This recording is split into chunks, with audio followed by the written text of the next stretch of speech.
మరో ఎంపీ స్థానానికి బీఆర్ఎస్ అభ్యర్థిని ఖరారు చేసింది. సికింద్రాబాద్ లోక్సభ స్థానం నుంచి ఎంపీగా బీఆర్ఎస్ తరపున ఎమ్మెల్యే పద్మారావు గౌడ్ పోటీ చేయనున్నారు. ఈ విషయాన్ని పార్టీ అధినేత కేసీఆర్ కన్ఫర్మ్ చేశారు. సికింద్రాబాద్ లోక్సభ స్థానం నుంచి బీజేపీ తరపున కేంద్ర మంత్రి కిషన్ రెడ్డి బరిలో ఉన్నారు. ఇక కాంగ్రెస్ తరపున ఇటీవలే బీఆర్ఎస్ నుంచి హస్తంలోకి చేరిన దానం నాగేందర్ పోటీ చేసే అవకాశాలున్నాయి.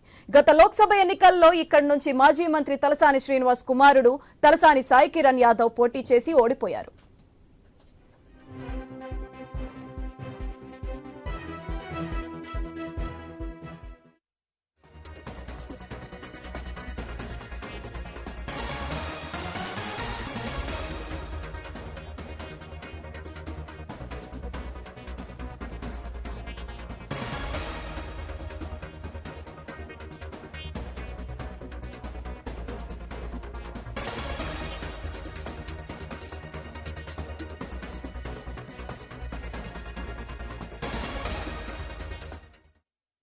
మరో ఎంపీ స్థానానికి బీఆర్ఎస్ అభ్యర్థిని ఖరారు చేసింది.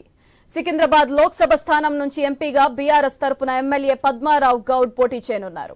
ఈ విషయాన్ని పార్టీ అధినేత కేసీఆర్ కన్ఫర్మ్ చేశారు. సికింద్రాబాద్ లోక్సభ స్థానం నుంచి బీజేపీ తరపున కేంద్ర మంత్రి కిషన్ రెడ్డి బరిలో ఉన్నారు. ఇక కాంగ్రెస్ తరపున ఇటీవలే బీఆర్ఎస్ నుంచి హస్తంలోకి చేరిన దానం నాగేందర్ పోటీ చేసే అవకాశాలున్నాయి.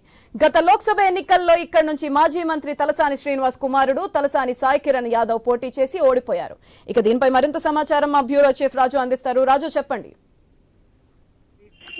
సికింద్రాబాద్ పార్లమెంట్ నియోజకవర్గానికి సంబంధించినటువంటి బీఆర్ఎస్ అభ్యర్థిగా మాజీ మంత్రి ప్రస్తుత సికింద్రాబాద్ శాసనసభ్యుడు పద్మారావు గౌడ్ ని దాదాపు కేసీఆర్ ఫైనల్ చేయడం జరిగింది. ఈ రోజు సాయంత్రం లేదా రేపు ఆయనని అభ్యర్థిగా అధికారికంగా అనౌన్స్ చేయబోతా ఉన్నారు. ఇప్పటికే ఆయనకి సంప్రదింపులు జరిపినటువంటి నేపథ్యంలో తలసాని సాయి కిరణ్ యాదవ్ ఎన్నికల్లో పోటీ చేయడానికి విముఖత చూపడంతో ప్రస్తుతం ఈ నిర్ణయం తీసుకోవడం జరిగింది. అయితే ఆయన కంటే ముందు తలసాని సాయి తర్వాత దాసోజు శ్రవణ్, రావుల శ్రీధర్ రెడ్డితో పాటు ఇంకా కొంతమంది నేతలు కూడా ఆశించారు. అయితే ఎవరికి కూడా అవకాశం ఇవ్వలేదు.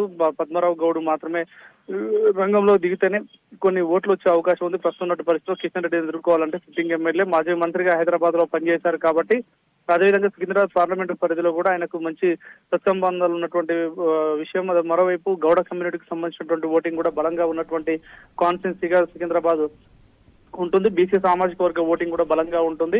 మరోవైపు గత ఎన్నికల్లో కూడా దాదాపు 45,000 పైగా మెజార్టీతో గెలిచినటువంటి పద్మారావుకి మంచి సానుభూతి ఉండే అవకాశం కూడా ఉంటుందన్న ఉద్దేశంతో ఇన్ని క్యాలిక్యులేషన్ చేసిన తర్వాత కేసీఆర్ ఈ నిర్ణయం తీసుకున్నట్టుగా తెలుస్తుంది. దీంతో మొత్తానికి 12 నియోజకవర్గాలకు ఇప్పటికే అభ్యర్థులను ఖరారు చేయడం జరిగింది. ఇక భువనగిరి, నల్లగొండ, నాగర్ కర్నూలు, అదేవిధంగా హైదరాబాద్ సీట్లు మెదక్ ఈ ప్రాంతంలో మాత్రమే ఇంకా ఆయన ప్రకటించాల్సి ఉంది. ఇవన్నీ కూడా ఇవాళ రేపట్లో పూర్తి చేసేటువంటి అవకాశం ఉంది. ఇప్పటికే వరుసగా అంటే నాగర్ కర్నూలుకి ఆర్ఎస్ ప్రవీణ్ కుమార్ కూడా దాదాపు ఖరారైనట్టే. ఎందుకంటే పార్టీలో చేరారు. గతంలో బీఎస్పీ నుంచి పొత్తులో ఉన్నప్పుడే ఆయనకు నాగర్ కర్నూలు ఇస్తామని చెప్పినటువంటి నేపథ్యం కాబట్టి ఆల్రెడీ నాగర్ కర్నూలు కూడా దాదాపు ఆర్ఎస్ ప్రవీణ్ కుమార్ కన్ఫర్మ్ అయినట్టే.